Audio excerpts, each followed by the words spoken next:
Hi, I'm Tony. I'm an author, presenter at Sky Sports, and years ago I went to the jungle and got ill. Very ill. So this is my podcast adventure to find more energy. It's packed with biohacking, science, health tech, supplements, and some of the most well-known experts on the planet. This is something I spent 4 months of my life doing with electrodes glued to my head so that you can do a lifetime worth of meditation. Decide what you don't give a fuck about, which is something you don't care about. Some of it gets quite out there. I had some stem cells sent up to my house that I had stored, and then I injected myself with mannitol. And we even hack hangovers. Alcohol is poisonous. So is water and oxygen in the wrong dosage. So that's my podcast, Zestology. Live life with energy, vitality, and motivation. Hello again. This is the podcast all about getting energized. I'm Tony, and this is episode 401. Thank you for all your messages last week for episode 400. I really appreciate it, and it was fun putting that episode together. I hope you enjoyed it.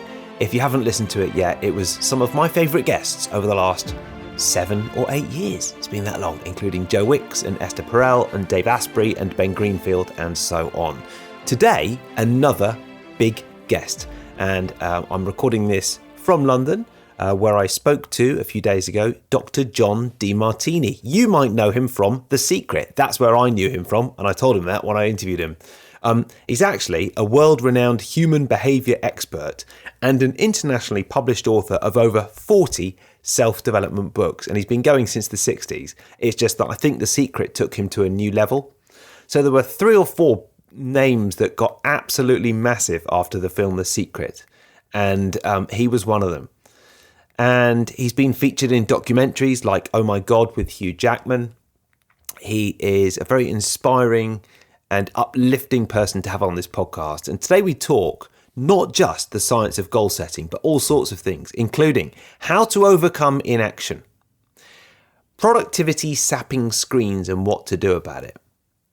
We geek out quite a bit about neuro-linguistic programming and NLP, which, as you probably know, is my background. And we talk about how John was involved in NLP in the early days.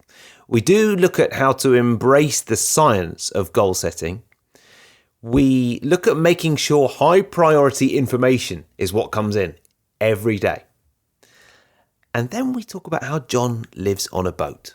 And it's an extraordinary life that he lives, and a very, very cool one as well. It was an honour and a pleasure to talk to Dr. John Demartini, who's got a new book out as well that you'll hear about. We talk about so much more too. And I feel like he was the sort of guest that definitely keeps me on my toes, as you'll hear. So, the science of goal setting today, here is Dr. John Demartini.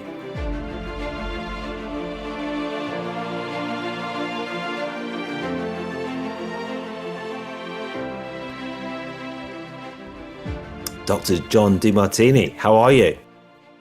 I'm doing great. Thank you for having me on your show. Oh, it's really good to have you on. Am I right in saying you're on a boat at the moment? I am on my ship, and we're sailing. We're in Scotland. God, fantastic. But why? And where are you going?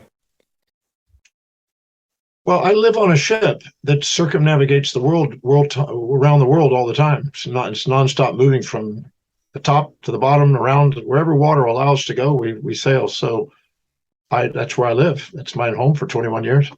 And is that? I'm always interested in people's lives, and it's not that many people I speak to who circumnavigate the globe and decide to spend 21 years on a ship. Why did you decide to do that?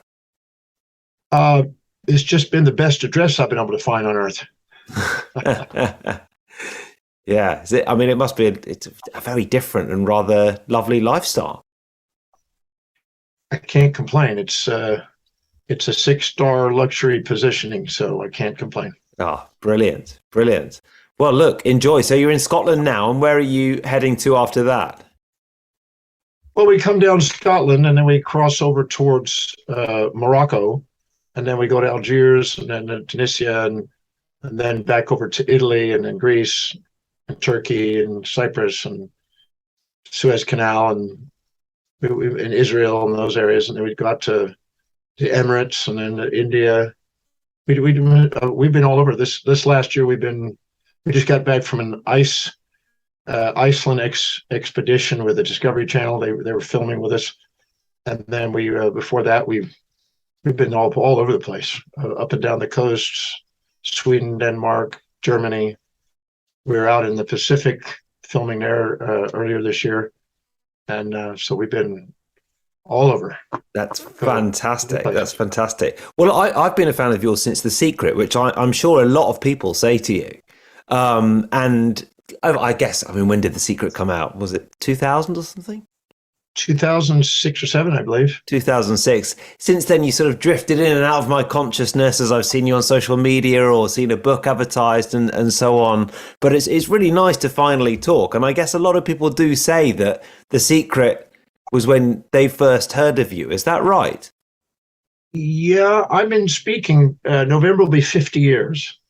So I've been doing the human development and human potential things since the early 70s. But The Secret definitely catapulted. I mean, I was speaking around 280 to 300 times a year prior to that, and then it kicked into a little bit higher gear for a while, and then it's still, I mean, this is the 225th. Well, I've done 225 speeches already this year, so I'll hit about 310 or 320 maybe this year. Wow. So I do a lot of crazy speaking. I'm every day I do talks. Yeah. Podcasts. We've done 318 podcasts so far this year. Nothing as good as this one, though, John. That's what I'd like to say. Well, I'm just saying, I dedicated my life to teaching, researching, and writing, and I've delegated everything else. So I don't do anything else except sail around the world and teach, research, and write. That's and great. Sometimes I fly to various places to speak, but that's what I do. I don't do anything else. Everything else is delegated. Wow. One of the reasons I was really looking forward to talking to you is because you've been doing this for a long time, but the world has changed so much recently. And I know one of the things you talk about is inaction and productivity and focus and being your best self, but also achieving success in business. How do you think that has changed with the advent of the screens and the distraction and the potential distraction that we have these days?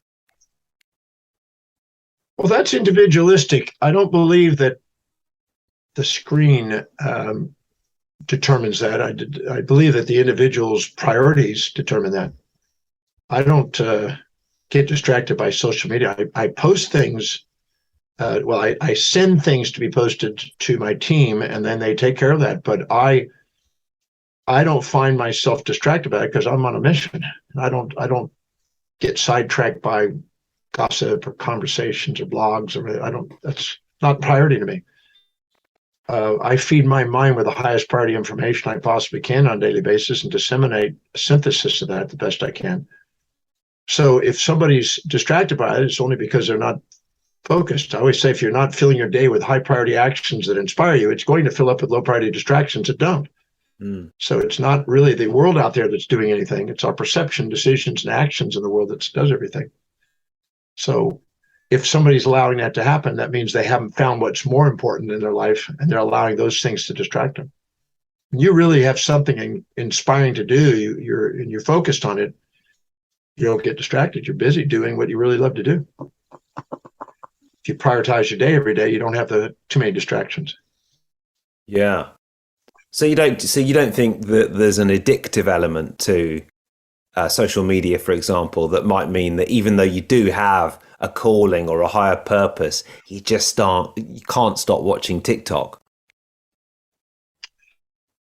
The addictive behavior of the amygdala only comes online when you're not doing high priority things.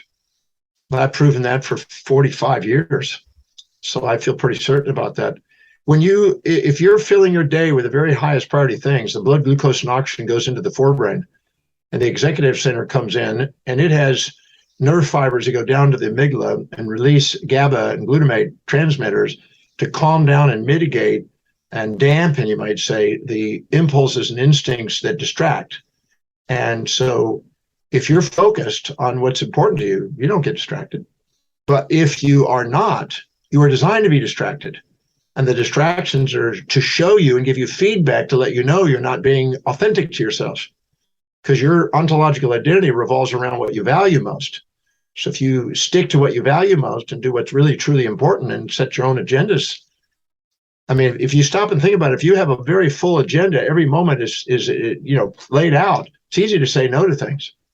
But if you don't, you got a lot of idle time in your life, you're going to be distracted by extrinsic sources. So I learned a long time ago, if you want to get something productively done, fill your day with very high priority things and delegate the rest. Anything that's not inspiring to you, if you delegate and liberate yourself from it, you don't get distracted. Yeah. It's when you're not prioritizing and delegating that you get easily distracted. You mentioned that you fill your mind with the highest priority information. Go into that a little bit more. How does that look? Well, I set out when I was 18 to master my life. And I was watching David Carradine on Kung Fu. There was a show in the 70s called Kung Fu. And he talked about the Shaolin master. And so I said, I want to be a master. I thought that sounded cool. And so I started going down that route and finding what exactly is a master. So in my pursuit of that, I decided that life had 7 areas of life. We had a mental quest and a vocational quest, a financial quest, a family quest, a social quest, and physical fitness quest, and health quest, and spiritual quest. So I said, well, let's define what mastery would be in those areas. And I wrote out how I perceived it. Now, everybody's going to have a different view because they're going to filter their world through their values. But I decided I wanted to create original ideas that serve human beings on the planet, and did something that, the information I presented would be solid. I wanted to create a global business, an international business, where it's students in every country in the world. I wanted to have financial independence, where I was working because I love to, not because I have to. I wanted to have a global family where we lived around the world, which is one of the reasons I live on this ship. I wanted to have social influence and hang out with people that are doing extraordinary things and leaving their mark in the world. I want to have a vital body. I'm 68 and I'm still cranking and doing 18-hour days and cranking pretty well consistently. And I wanted to do something that brought inspiration to people. So that was mapped out at age 18, 50 years ago. And I made a commitment to study every possible discipline, any possible information that might expedite that process. This is what I'm going to fill my mind with. So that led me to the various disciplines and ologies that an individual could study, which took me to the dictionary and encyclopedia to make a list of them. I realized the average PhD reads about 100 books in those topics. So I said, I'm going to read 100 books in every one of those disciplines and extract out the most essential information out of there to build a body of knowledge with to present. And then I'm going to synthesize that and organize that. And I found that when I was studying the various disciplines and ologies, I usually went to the founders, the originators, the people that were the neologists that came up with the terms that forerun, the pioneers of that field, and go there. Because if I'm studying the pioneers, I'll increase the probability of me being a pioneer. Most of them were polymaths, so I decided I wanted to be a polymath from Rene Descartes. And so I just devoured everything I could for the last 50 years, every moment I can, that if I'm not speaking, I'm researching and writing to organize knowledge. And then I want to make sure when I share something with something, it's solid, that I can rely on it. It's cross-disciplinary and it's not a refutable piece of work. So that was my dream. And I work on it every single day. And I don't have idle time because I'm busy pursuing that. And there's no end to learning, because whatever you know, that you'll always know that you know less as you go. So it keeps you inspired to keep wanting to grow. Yeah. And I guess when you talk about delegation, that then makes so much sense, because what you're actually doing is creating more time for the learning and for the expanding. I learned at age 27 the significance of delegation, because I realized that I'm not going to be the most productive, most inspired, and most meaningful life if I'm not doing things that are absolutely most inspiring spontaneously. Every human being has a set of priorities that they live their life by, and whatever is highest is an intrinsic value, and that is where you're spontaneously inspired to take action. And that's where you excel the most. That's where you expand your space and time horizons and build incremental momentum to do something extraordinary. And anything lower than that becomes more extrinsic and a derivative value, as Hartman says. and it requires motivation. Anytime you need motivation to do something, it's not your highest priority. And so anything that I required motivation, anything I heard myself say, I got to, I have to, I must, I should, I ought to, supposed to, I need to, I hired somebody who would absolutely love to do that, to free it off my plate, to stick to what I love doing. So I get to have an inspired life. And I just surrounded myself with that. And then I made sure that the information I had was packaged and presented in such a way that it would be valuable to people, enough for people who would want to have sustainable fair exchange, sharing and buying it. And that way I would produce more and then delegate more, because I've got more than enough money to delegate it, and then give job opportunities to people and liberate myself and exemplify what's possible to other people so they can go do something extraordinary with their lives. And if I help other people get to where they want to get, I get where I want to get. Yeah, that's great. This show is brought to you by my new podcast partner, a scientific breakthrough in anti-aging and longevity, the wonderfully named Spermidine Life. And you might have heard me talking about Spermidine before. You might have sort of spluttered into your tea and said, Spermi what? But really, this is the supplement that everybody is talking about in the anti-aging and longevity world. And I'm really excited by Spermidine. You can age beautifully and feel young, and there's sort of instant benefits as well. Obviously, I'm a bit more focused on the, it'd be great to, live healthily into 80s, 90s and maybe beyond. But healthy hair, skin and nail growth are the kind of things that you can expect straight away when you take Spermidine Life. And it's all rigorously backed by science. Remember David Sinclair, who is pretty much the world's top longevity expert? He's on the board at Spermidine Life. And studies have shown Spermidine may transform your cellular health, cardiovascular function, improve memory, immune function, and sleep as well. And sleep is a really big thing. It all works by enhancing autophagy. So, you could do a 5-day fast, or you could take Spermidine Life. This show is brought to you by my new podcast partners, Spermidine Life. And if you use the code TONY20, then you will get 20% off all Spermidine Life and Essentials products as well. So go to spermidinelife.us and don't feel squeamish about the fact you're typing sperm into your search engine. It's just one of those things. That's what it's called. Spermidinelife.us. Use the code TONY20 at checkout to get involved with their supplements. They've got Spermidine Life, Spermidine Life Immunity, and Spermidine Life Memory. And actually those supplements are called Spermidine Life Immunity Plus and Spermidine Life Memory Plus. They've also got sort of various different packages that you can get, but I would say get started with the one that we've got here, Spermidine Life. It is the first dietary supplement containing the specific spermidine-rich extract that they use in Spermidine Life. It's brilliant for cellular renewal, and I'm really excited to be working with such a cutting-edge longevity supplement on my podcast. Spermidinelife.us. Use the code TONY20. Now, back to the show. I've been studying NLP for almost 20 years. And that's had a big impact on my life. And one of the things I love in NLP is this concept of logical levels, where you got the levels of human behavior, and values is right near the top. And I know you talk about values atop and higher values. And in fact, I was just looking at your last Instagram post and you were talking about higher values and the values that are most important. Is that sort of what you're referring to there? Yes. I created a value determination process because I started studying values 45 years ago, and I noticed that, and in fact, I used to lecture with Bandler. Did you really? Richard Bandler. Wow. Yeah. Okay. Frogs into Princes. I was the neurology guy behind Frogs into Princes. No way. So, I have a copy of Frogs into Princes. It cost me about £70. Yeah. I was back there. We used to lecture back then. Wow. And so he thought I was a weird guy. He wanted to do a pattern. He wanted to study the way I processed information. That's how we were. I was at one of his programs in 78, 9. And wow. So whatever's highest on your value is where you excel. And if you ask somebody what their values are, I guarantee they're going to tell you a bunch of BS. They don't really know themselves. And I say that with fact. It's not a maybe. I've been doing value determinations on millions of people. So I've been doing it a long time. And one thing I'm certain about is if you ask somebody how many want to be financially independent, everybody puts their hands and legs in the air. Yeah.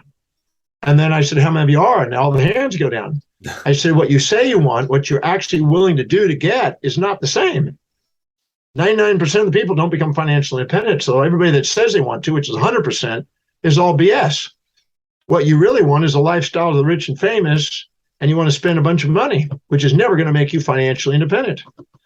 So what you say you want and what you actually want are not the same. And I had to discern out the BS and get down a way of filtering out the generalities that people make and find out what their life demonstrates. Your life demonstrates what you value most because your life creates and goes in the direction accordingly. And so I created a 13-step questionnaire process to help discern that. And if people will answer that and as integrity as possible, it's a very powerful tool to help you discern what really is important to you. Because a lot of people, I have people, I just got off a consult earlier today. A woman said, I just want to find my man. I want to find my man.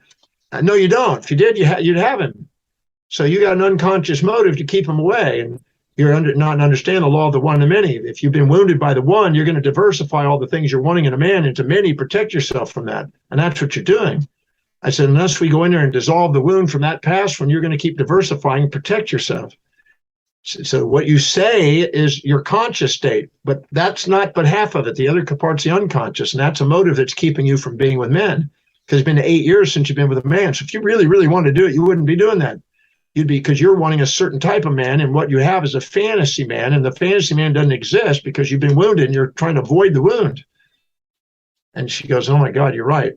So I'm a firm believer that if you ask somebody what their values are, just point blank, they're going to tell you a bunch of BS. If you ask them what they would like them to be, they'll put down a bunch of ideals. None of that is what values are. It's what your life decides and see, whatever you perceive, decide, and act upon is based on your values. It's filtered by your pulmonary nucleus of your thalamus. It's filtered. So what that is, your life is demonstrating.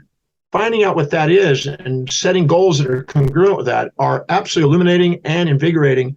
And you excel, and you wake up a leader in you that you didn't know you had. But 99% of the population don't do that. They live in a fantasy trying to compare themselves to other people instead of compare their daily actions to their own highest values. Big difference. So that's a very crucial thing if you want to self-actualize your existence. Yeah. And certainly some hints of NLP there in the contrast between the conscious mind and the unconscious mind. And something else, I've been refreshing my memory recently on some of the NLP around goal setting, which is sort of NLP 101, really, some of the first things you learn. I'm interested in your thoughts on the science of goal setting and over the years, whether you've sort of shifted your approach to goal setting at all.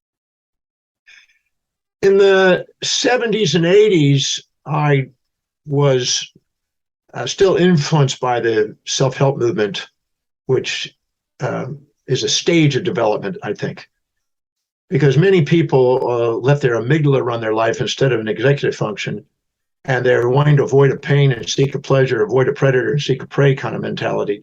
And so they set up fantasies instead of true objectives. The executive center is designed to mitigate the fantasy and turn it into an objective by thinking and anticipating what are all the downsides and drawbacks and challenges you're going to face and mitigate and prepare for them to calm down the fantasy.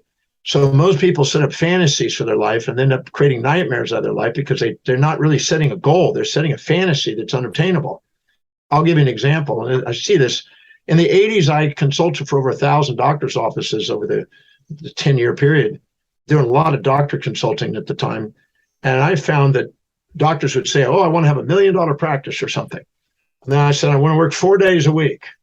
And I want to see so many patients. And they would have these goals that they'd have. And then I said, all right, so let's just take it and let's see if there's any grounding, because your brain will delete it all if it doesn't have any sort of congruency and coherency. So you want to see a $1 million practice. What's your office visit? Well, my office visit is $40 or something back then. I said, okay, $40 into that is how many patients are you needing to see? Well, let's say 250, that's 2,500 people times 40 makes that, the $1 million or whatever. I said, okay, so you need to see that many people. Okay, how many patients is that a month? Well, that's X. I said, and how many you see in a week right now, in a month right now? About a third of that. I said, so, but and how many working days are you working right now? 5. So you want to cut down and you want to triple the numbers of patients in order to get this goal, you're saying. Ooh, I didn't think about that. They just pull ad hoc information out of the air based on something that they think will be cool. And they aren't making sure that the brain has a logical sequence and a congruent pathway that can actually achieve it. It's not obtainable. That's a non-obtainable fantasy. So I said, well, what do you want to do? Do you want to raise the dollar value? Do you want to sell ancillary products to raise the overall office visit average? Do you want to see less patients and have a lesser goal? Do you want to see more in a shorter period of time? We have to adjust all those to make sure that those are real goals. So we have some real tracking metric system that we can put in place. And when they get through, they go, I don't know if I really want this goal. And I said, well, let's decide what you want, because your brain is throwing out there a bunch of BS and you aren't getting anywhere. Well, that's true. 3 years, I haven't got anywhere. I said, well, that's because you got an incongruent goal. One, it's not linked to your highest values. It's not really what you want. It's what you think you want, because you're comparing yourself to somebody else that you're admiring and injecting some of their values and then incorporating that into your idea and setting up a fantasy. You can't live in other people's values. You can live in your own, and you can't get one-sided outcomes. There's always two-sided, and you're not going to get something that's incongruent. So I had to filter out all the BS out of people to help them set real goals that are congruent with their highest values, that do have a pathway that they can do, so their brain will go, I know what to do now. And the second they do, their energy goes up and their vitality and their achievements go up. So yeah, goals are, but many people don't know what a goal, a fantasy, and an objective is. An objective is something that you've already mitigated the risks of, you've already got a strategy of, your executive center's on it, and you can see it in your mind's eye if it's already present. It's not in the future, it's now. Done. I know exactly what to do. That's a real goal, a real objective. Yeah. Sort of like an outcome, would you say? You're present. Yeah. As long as you have future in your mind, there's a gap, there's a missing components in your objective. A strategy that's clear doesn't have a future, it has a present. It's done.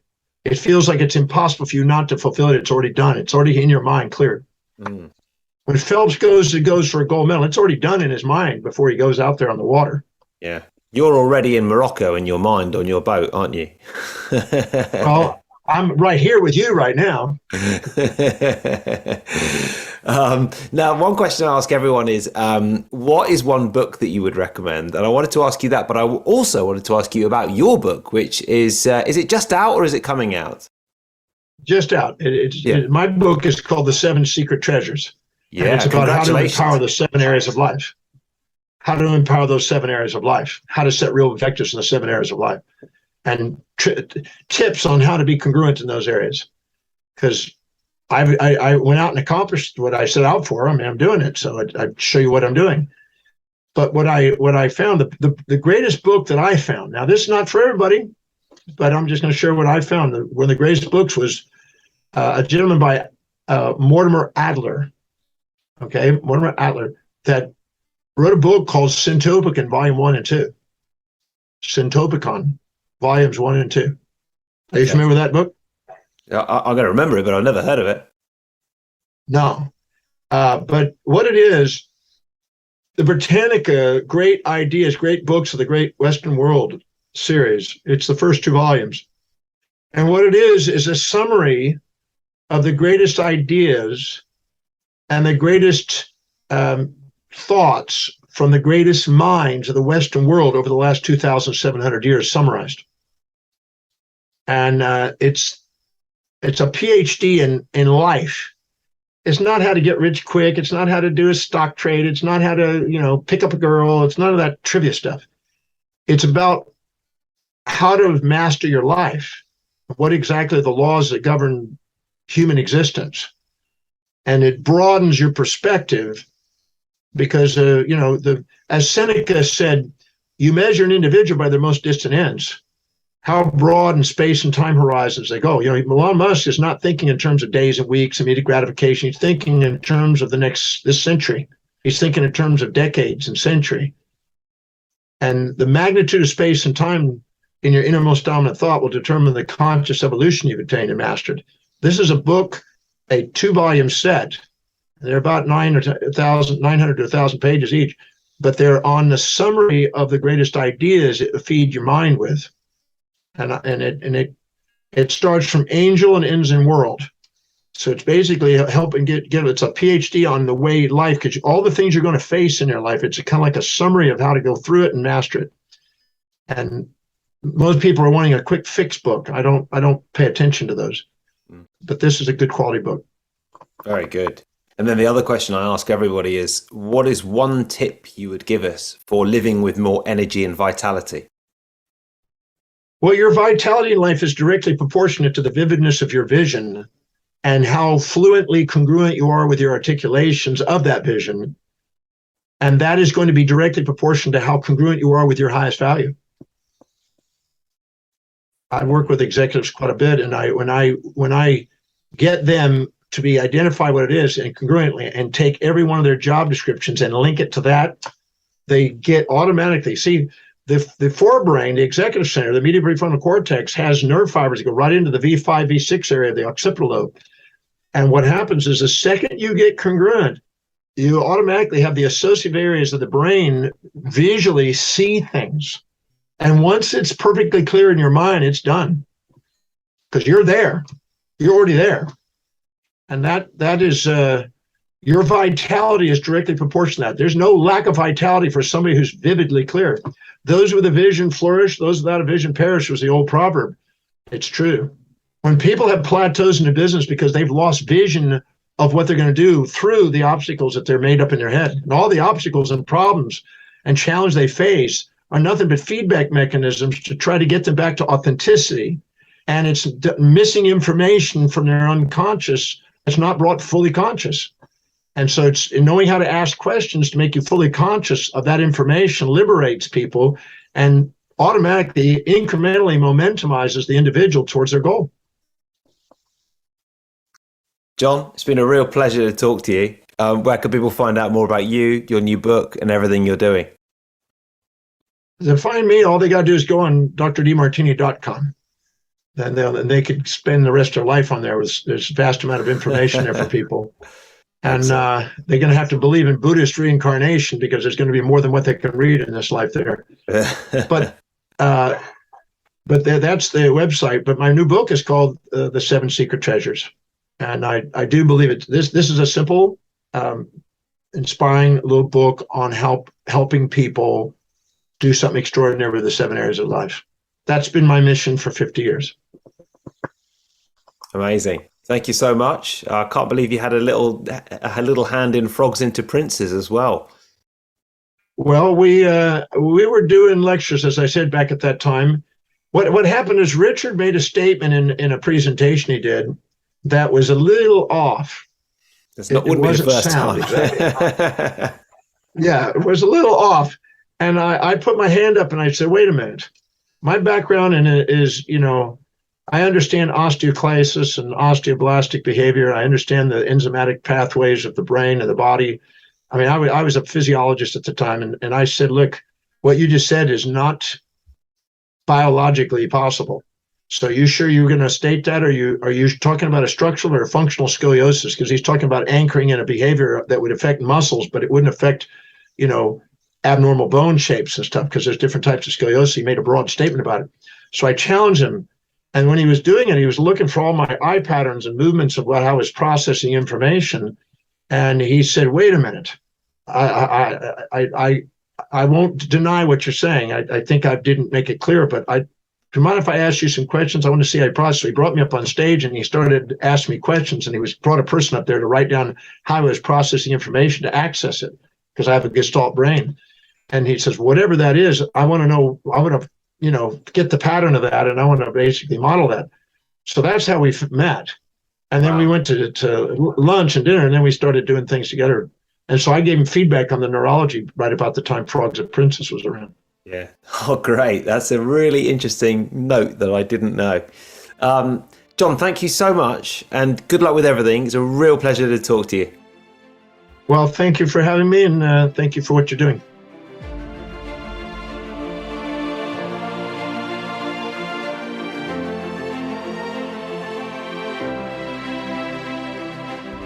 Thank you to Dr. John Demartini. By the way, if you haven't seen the film The Secret, it's definitely worth watching.